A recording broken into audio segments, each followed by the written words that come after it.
Hey, what's up everybody? Welcome back. It's Brandon with Campbell Fitness, and today I'd like to talk about the Paleolithic, Paleo, or Caveman diet. All the same things, just different names for it. The reason I want to talk about this today is oftentimes I get asked by you guys about different dieting protocols out there. Now I know the big rage recently has been intermittent fasting, but right behind that I would say probably is paleo dieting. This is something that's gained a lot of popularity lately, and I wanted to take just a few minutes to talk about what it is briefly and my opinion on it. Now with most of my videos, you'll know that I try to keep these pretty short and to the point. Because of that, I sometimes have the tendency to oversimplify things. So with this subject and any other subject that I do a video on, if you want to find out more about it, I really highly suggest you do a little bit of your own research, as that's a great way to not only educate yourself, but find out more information about other topics that you're interested in, instead of just taking it from a YouTube video like the one you're watching right now. So as the name implies, the paleo or caveman diet is meant to emulate our diets from 10,000 plus years ago, before the real big agriculture boom. And the line of thought behind this process is back then, when our diets were simply made up of meats, fruits, and vegetables, we didn't see a lot of the same health issues that we see in society today, like obesity, high blood pressure, cancer, and numerous other diseases.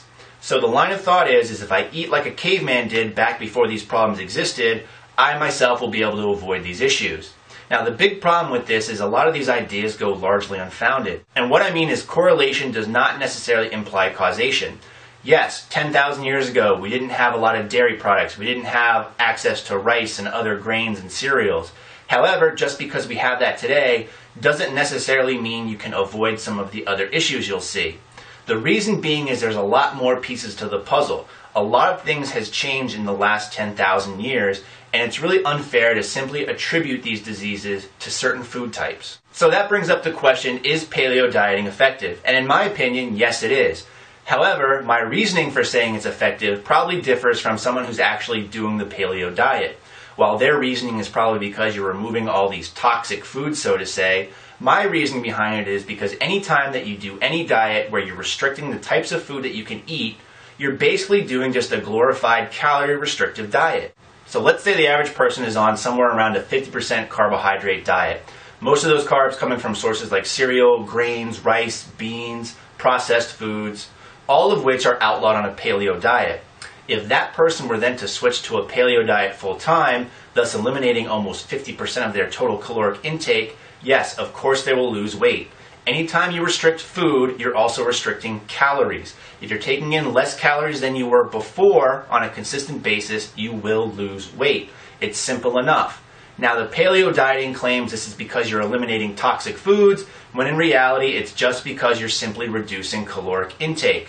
Again, if you have a diet where the only foods you can really eat are lean meats, fruits, and vegetables, that could get pretty bland, and people will have the tendency to not eat as much of those, which then in turn again will usually cause them to lose weight.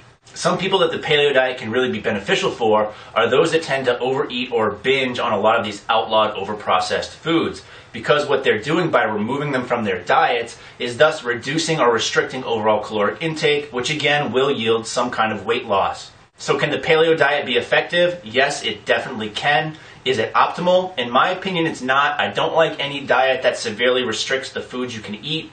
I believe that leads to a lot of binging and cheating and not a lifetime change, which most diets should be. Should be a lifestyle and not a short-term thing that you do. So for most people, I don't think it's very realistic or optimal. However, only you can really make that decision for yourself. I hope this video helps answer some questions or shed some light on the diet. But as always, everybody, thanks for watching and stay big.